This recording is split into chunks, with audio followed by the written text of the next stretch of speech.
அரங்கத்தில் இருக்கும் அனைவருக்கும் இறைவன் புறத்திலிருந்து சாந்தியும் சமாதானம் உண்டாகட்டும். ஒரு திரைப்படத்தின் வெற்றி விழா மற்றும் நன்றி அறிவிப்பு விழா மேடை. என்னுடைய திரைப்பயணத்தில் கிட்டத்தட்ட 20 வருடங்களுக்கு மேலே ஆயிடுச்சு.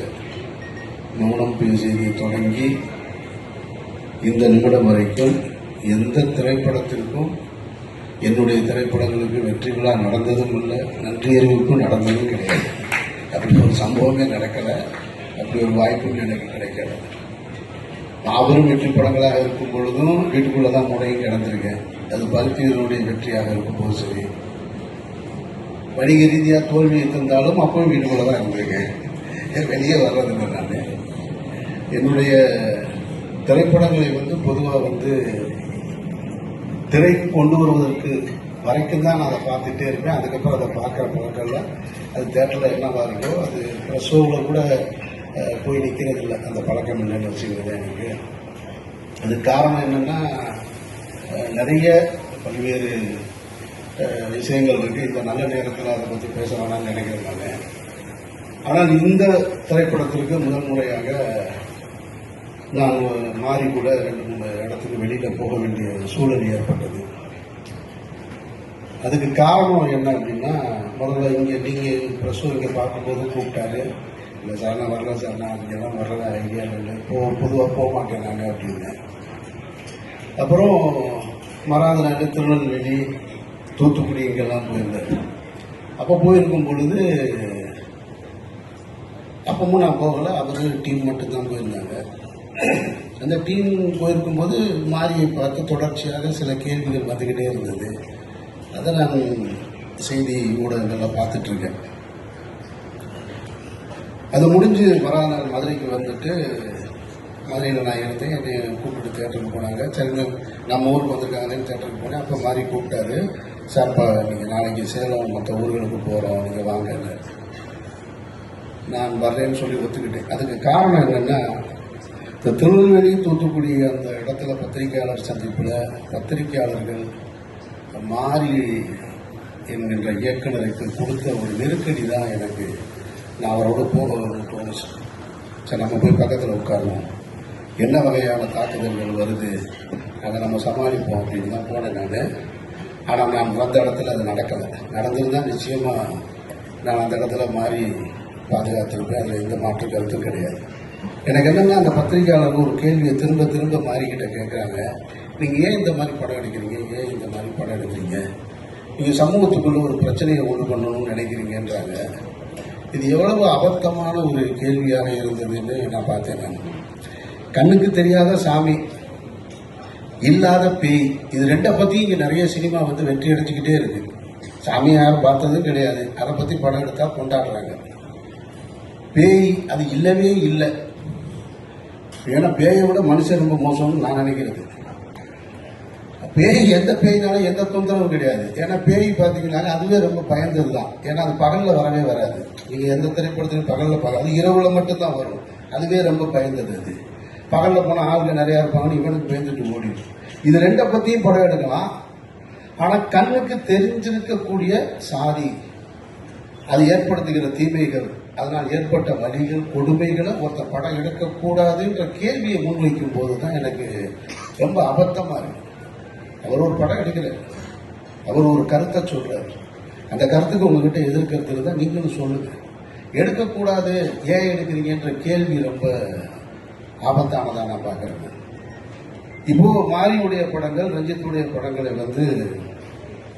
பொதுவெளியில் அரசியல் சார்ந்தவங்க கருத்து தெரிவிக்கிறாங்க, அதுக்கு ஒரு எதிர்ப்பு தெரிவிக்கிறாங்க அப்படின்னா அதில் ஒரு நியாயம் இருக்கிறதா பார்க்குறேங்க. ஒன்று ரொம்ப நாளாக அடிச்சிட்டோம், அப்படியே அடி வாங்கிட்டே இருக்க வேண்டிய என்ன, திடீர்னு என்ன உங்களுக்கு எங்கேருந்துடா வருது தைரியம் அப்படின்ற கேள்வியாக இருக்கலாம். இல்லை நடந்து போச்சு, அதெல்லாம் ஏன் வெளியில் சொல்கிறேன், நாங்கள்லாம் பெரிய மனுஷனாகவே வாழ்ந்துட்டோங்க அப்படின்ற எண்ணமாகவும் இருக்கலாம். அது அரசியல் சார்ந்தவர்கள், அந்த அமைப்பு சார்ந்தவர்கள் சொல்கிறாங்கன்னா அது ஒரு லாஜிக் இருக்கிறதா பார்க்குறேன். ஆனால் திரைத்துறையிலிருந்து வருகிற எதிர்ப்பு இருக்குது பார்த்தீங்களா, அதனால் ரொம்ப அபத்தமாக பார்க்குறேன். அதில் ஒரு இயக்குனர் ஒரு தொலைக்காட்சி ஊடகத்தில் இந்த திரைப்படத்தை பற்றி பேசும்போது ஒரு பாடல் பாடி காமிக்கிறார். நீங்கள்லாம் பார்த்துருப்பீங்க. ரொம்ப கேவலமாகவும் கொடூரமாகவும் பைசன் பைசன் பைசன் அது ஒரு பாய்சன் அந்த குரலே நாராசமாக இருக்கு. அதில் இது வேற. நான் கேட்குறேன், உங்ககிட்ட உண்மையிலேயே கருத்து இருந்ததுன்னா, அவர் ஒரு கருத்து வச்சிருக்காரு, அந்த மீடியாவை ஆர்ட்டா அவர் எடுத்துட்டு வந்து அதன் மூலமாக ஒரு அரசியல் சொல்றாரு. உங்ககிட்ட கருத்து இருந்ததுன்னா நீயும் அந்த ஆர்ட்ல எடுத்துட்டு வர வேண்டியது. அப்படித்தானே நீ சட்டை போடணும். அதை விட்டுட்டு ஒருத்தர் ஏன் எடுக்கிறான்ற கேள்வியை வந்து அவதூறு சொல்லக்கூடாது.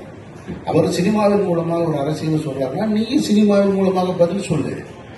அதுக்கு உங்ககிட்ட திறனை இல்லை, அதுக்கு உங்ககிட்ட வழி இல்லை, அந்த ஆத்மாவை உன்னால பயன்படுத்த முடியலைன்னா அவதூறு சொல்லாத, கேவலப்படுத்தாத, குறை சொல்லாத. அதை தான் நான் சொல்லணும்னு நினைக்கிறேன் இந்த இடத்துல. அதனாலதான் நான் மாறி கூட இந்த விழாவுக்கும் கூட, ஏன்னா இதுக்கப்புறம் பைசனுக்காக இன்னொரு விழா நடக்குமான்னு எனக்கு தெரியல, நான் இங்கே போனாலும் தெரியல. அதனால நான் இங்க வரணும்னு வந்து உங்ககிட்ட சந்திச்சு பேசணும்னு நினைச்சேன். ஒரு நல்ல திரைப்படம் என்பது வந்து தனக்கான ஆட்களை சேர்த்துக்கணும். அது எனக்கும் அமைஞ்சிருக்கு, ரஞ்சித்துக்கும் அமைஞ்சிருக்கு, இன்னொரு திரைத்துறையில மிகப்பெரிய வெற்றிகளை கொடுத்த எல்லா இயக்குநர்களும். அப்படி பைசன் வந்து தான் அமைச்சுக்கிருச்சு அப்படின்னு தான் நான் சொல்லுவேன். இது வந்து மாறி என்ற அந்த கேப்டன் வந்து அதுக்கான ஆட்களை சரியா தேர்ந்தெடுத்ததாக நான் பார்க்குறேன். இப்போ துருவ அந்த கேரக்டர்லேருந்து எடுத்துட்டு இன்னொரு ஆர்டிஸ்டை மைண்டில் வச்சு பார்க்கவே முடியாது. அப்பாவை வந்து பசுபதியை தாண்டி வேற ஒருத்தரை பார்க்க முடியாது. வாத்தியார் கேரக்டருக்கு மதனை தாண்டி வேற ஒருத்தரை பார்க்க முடியாது. ஒளிப்பதிவுக்கு எழில் இல்லைன்னா யார் சிறப்பாக செஞ்சிருப்பா அப்படின்ற கேள்வி வருது. மியூசிக்கு நிவாஸ் இல்லைன்னா வேற யார் பழைய மியூசிக் டைரக்டரான. இப்படி அது தனக்கான ஒரு நல்ல திரைப்படம் தனக்கானதை சேர்த்துக்கிறது அப்படின்னு தான் நான் உணர்றேன். நான் பொதுவாக ஒரு நல்ல திரைப்படங்களை பார்க்கும் பொழுது நம்ம பாராட்டுவோம். ஆனால் பாராட்டுகள் எல்லோரோடும் பயணிப்போமா அப்படின்னா அது வாய்ப்பு குறைவு தான். ஆனால் இந்த படத்தை பார்த்ததுக்கு பின்னாடி எனக்கு ஒரு 3 பேரோட ஒர்க் பண்ணணும் அப்படின்ற ஆசை வந்துருச்சு. என்னோட டைரக்ஷன்ல வந்து கேமராமேன் எழிலோடையும் மியூசிக் டைரக்டர் யுவாஸோடையும் திலீப் சுப்பராயோட சேர்ந்து ஒரு படம் பண்ணிருந்தோம். ஏன்னா ரொம்ப கம்ஃபர்ட் ஜோன். திலீப் பேசும்போது இங்கே சொன்னார், அவர் தான் அந்த மீசையெல்லாம் வச்சு அந்த பக்கம் லால்சாரோட தம்பியாக நடிச்சிருந்தது. அவர் அடிக்கிற காட்சி, அவர் ஃபைட் மாஸ்டர், அவருக்கு தெரியுங்களா, அவர் பல பேரை பார்த்துருப்பார். அவர் வந்து நின்றுட்டு ஒரு நானே மாறி சொன்னாப்புல கட்டை இருக்கு சார், கட்டை இருக்கு, ஏங்க கட்டையை கரெக்டாக வைங்க, எந்த கட்டைங்கன்னு. இல்லை சார் டம்மி தான் சார். இல்லைங்க நீங்கள் சொல்கிறீங்க, டேர்ன் பண்ணி நிற்கிறேன், நான் திரும்பி எடுக்கிறது எந்த கட்டைன்னு எனக்கு வைக்கிற இடத்த காட்டுங்க, வேற கட்டை நீங்கள் ஒரிஜினல் கட்டை எடுத்துங்க. அல்ல சார் அதெல்லாம் சமாளிச்சிடலாம் சார். இல்லைங்க உங்களுக்கு என்னையே தெரியாது, அதனால சொல்கிறேன், நான் எடுத்து வேகமா பார்த்துக்கலாம் சார். டம்மி தான், ஆனால் கரெக்டாக டம்மியை நானே எடுத்து வச்சுக்கிட்டேன். அசிஸ்டன்ட் டைரக்டர் கொஞ்சம் சார் டைரக்டர் டென்ஷனாக இருந்தாலும் அசிஸ்டன்ட் டைரக்டர் மாற்றி விட்டுருவாங்க இல்லைன்னு. அதனால திரும்ப ஒரு தடவை பார்த்துக்கிட்டேன் கட்டையை. நான் கட்டையை எடுத்து அடிச்சா ஷார்ட் நல்லா வந்திருக்கு. மாறி சிரிச்சுட்டு மாறி சொல்றாருல சார், எல்லாரையும் பாடா படுத்திட்டாப்புல சார் இந்த மாஸ்டர் கூட. நீங்க சார்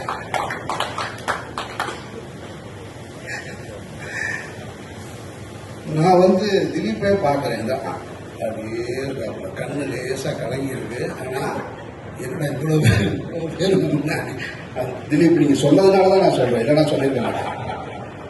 அப்படியே நிற்கிறாப்புல தான் இவர் ஒன்று. அது ஒரு சின்ன மிஸ் ஆயிடுச்சு சார், ஒரு 1 மோர் போகலாம் சார் அப்படின்னா ஒரு 1 மோர் போகலான்னு ஒன்று. நான் எங்க வேணாங்க. இப்போ முதல்ல இருந்த திலீப்போட கொஞ்சம் லைட்டா கொஞ்சம் குறைஞ்சிருச்சு. இல்லை நான் கேட்டேன், இல்லை திலீப் நான் என்ன சும்மா சீட் பண்ணவான்னு. பரவாயில்ல சார் அடிங்க சார்.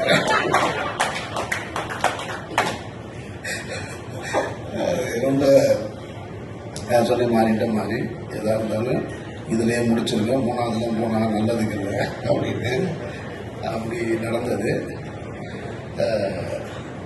மாஸ்டரோட அசிஸ்டன்ட் பக்கத்துல இப்படி பாக்குறாங்க எல்லாருக்குமே. இவர் அந்த ஷாட்டு முடிஞ்சிருச்சு, திரும்ப மாறி கூப்பிட்டு அங்கே பாருங்க அஸ்டன் அப்படி சிரிக்கிறாங்க பாருங்க அப்படி பூரா மறைஞ்சு சிரிச்சுட்டு இருக்காங்க. ஏன்னா இந்த படத்துல நிறைய ஃபைட் சீக்வன்ஸா இருந்திருக்கு, வச்சு செஞ்சிருக்காப்புல அவரு. அதனால ஆனா அதுக்கு பதிலுக்கு திடீப் என்னை ஒன்று வச்சு பண்ணிட்டாரு. அந்த பாம் அது வெடிச்சது இருக்கு இல்லையா, என் பக்கத்தில் இப்படிதான் வெடிச்சிச்சு. திலீப் பார்த்த வேலை தான் அது. ரொம்ப நல்ல கம்ஃபர்ட்டாக பார்த்துக்கிட்டாப்புல. ஆனால் அது வெடித்த உடனே திரும்ப உள்ள பாய்ஸ் எல்லாம் உள்ள வந்துட்டாங்க, ரொம்ப சேவ் பண்ணிட்டாங்க. ரொம்ப சந்தோஷம். எழில் கேமராமேனு, எழில் ரொம்ப தன்மையாகவும் இதாக பண்ணிருக்கேன். இந்த அறிமுக விழாவில், இசை வெளியீட்டு விழாவில் அறிமுக விழா நம்ம நடத்தினோம் இல்லையா, அதில் நான் சொன்னது உங்களுக்கு நினைவு இருக்கும்னு நினைக்கிறேன். நான் சும்மா ஒரு படத்தை பார்த்துட்டு அந்த படத்தில் நடிச்சிருக்கோன்றதுக்காக வாசிக்கிற பழக்கம்லாம் கிடையாது. என் மனதுக்கு தோன்றதைத்தான் நான் சொல்லுவேன். அப்படி தோன்றதான் சொன்னேன்.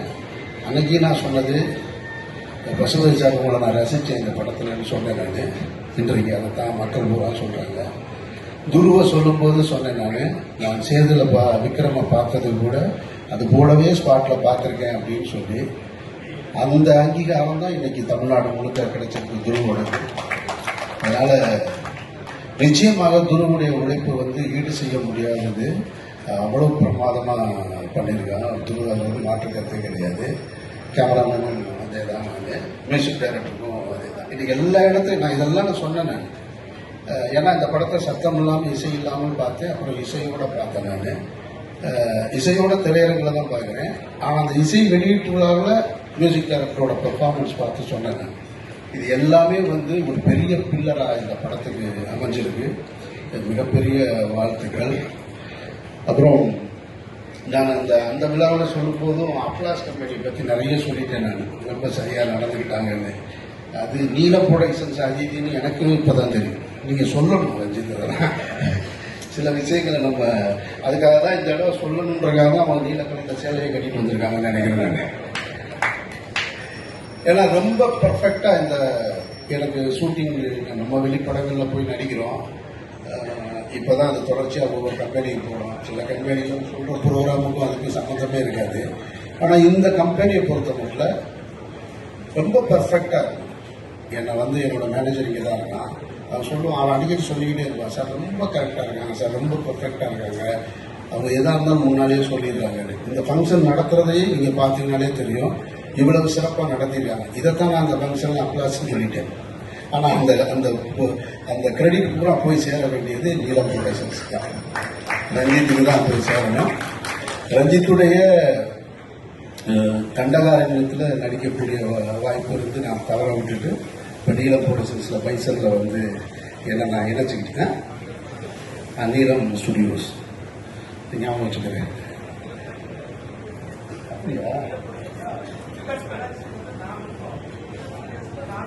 அப்போ நான் பிரசித்தி சொல்லிடுறேன். நீலம் ப்ரொடக்ஷன்ஸ்ன்றது ரஞ்சித் மட்டும் தயாரிப்பாளர். நீலம் ஸ்டுடியோஸ்ன்றது ரஞ்சித்தும் அதிதியும் சேர்ந்திருக்கிறது. நீங்களே ஞாபகம் வச்சுக்கோங்க.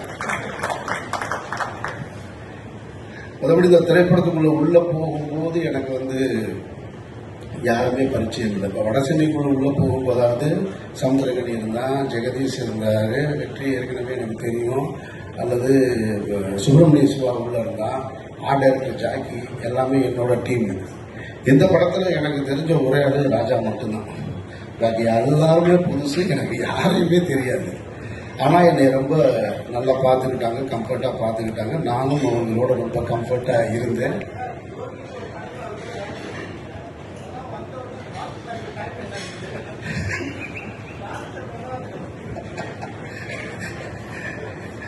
ரொம்ப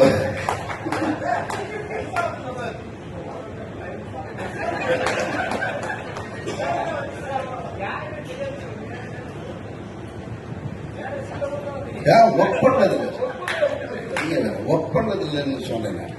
தெரியாதுன்னு எப்படி சொல்ல முடியும் இருக்கிற யாரையும். ஒர்க் பண்ணதில்லை. ஷூட்டிங் ஸ்பாட்டில் அந்த கம்ஃபர்ட் இருந்தது.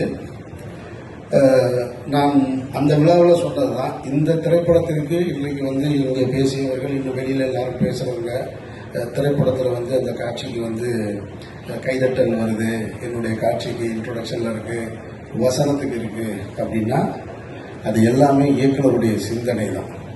நான் திரும்ப திரும்ப சொல்றதா, நடிகர் என்பவன் என்றைக்குமே இயக்குனருடைய டூல் தான்.